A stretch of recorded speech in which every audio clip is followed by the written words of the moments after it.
A very good evening to viewers and listeners. I am Muhammad Mansour Mashu with Safalma News. The headlines.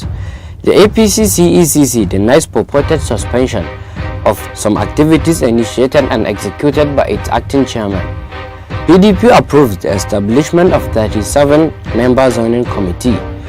A jail term and fines for parents and guardians who violate the Child Rights Act has been advocated.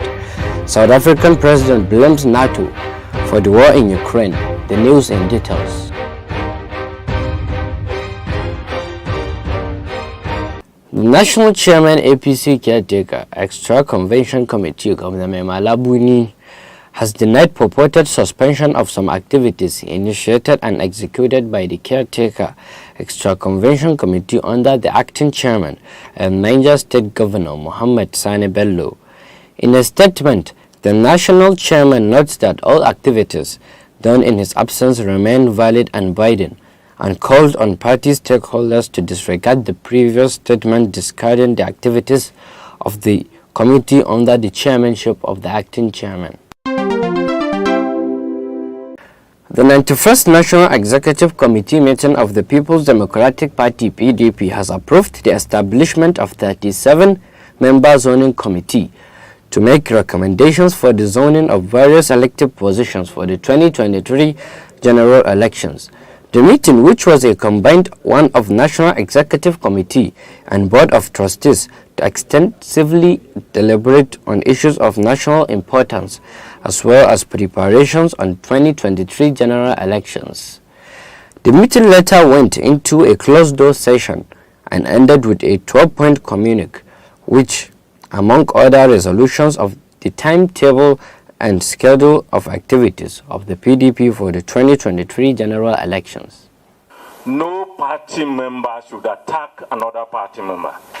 If there are any issues, we have different organs of the party to resolve party differences, because such distractions must not be allowed to continue.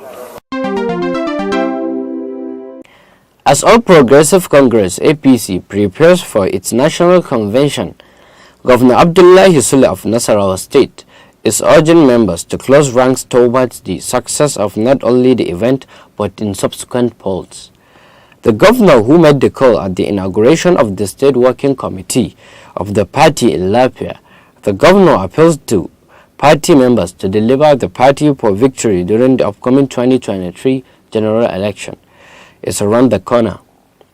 Former Deputy Governor of the state, Silas Agara, Speaker of the State House of Assembly, Ibrahim Abdullahi, and other chieftains of the party promised to ensure that APC sustained the gains in the state. You swear that you are going to be fair, you are going to be transparent, you are going to be just, you are going to be honest, and of course there is going to be fear of God in you. These are very strong words that you have sworn to, and I pray that you will continue to do it in that manner.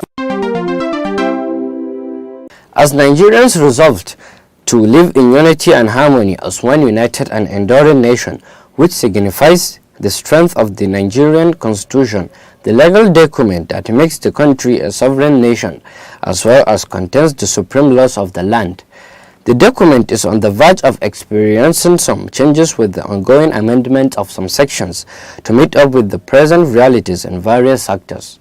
So far, some bills which bordered on financial independence for states' houses of assembly and the judiciary have gained favor of the lawmakers through the 1999 Constitution is currently under review. Some groups believe the country needs a new constitution to address evolving matters. This news is coming to you from Safalma TV Radio Online. You can reach us on Facebook, Twitter, Instagram, and YouTube, or search us at www.safalmatvradio.com.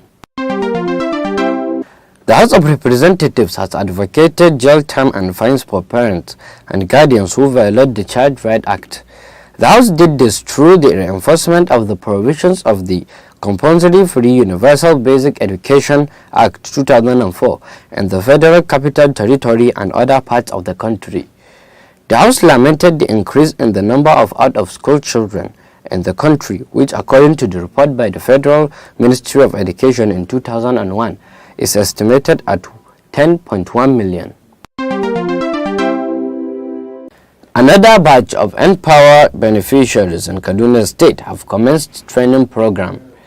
About 2,800 beneficiaries are selected from the 23 local government areas of the state. Among them include a 38 visually impaired Camille Aina, who is attending the training for the first time, is hopeful that the program, as a life-changing opportunity, provides a platform for the physically challenged. I will also use this opportunity to please call on the government. People with disabilities should be please carried along in all aspects of life, especially economic and politics, because we are left behind and we are lacking seriously. Look at the ash economy. Just consider what a blind person or someone with disability will be going through.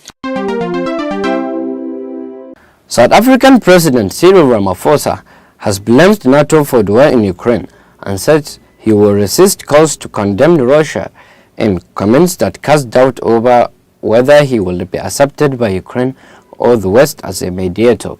Ramaphosa, who was speaking on Thursday in Parliament, said the war could have been avoided if NATO had heeded the warnings from amongst its own leaders and officials over the greater, not less, instability in the region.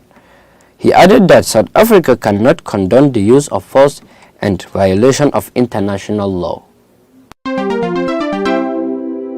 To end the news, a recap of the headlines. The APC-CECC denies purported suspension of some activities initiated and executed by its acting chairman. PDP approves the establishment of 37-member zoning committee. A jail term and fines for parents and guardians who violate the Child Rights Act has been advocated. South African president blames NATO for the war in Ukraine. With that, we end Safalma News. Thanks for viewing and listening.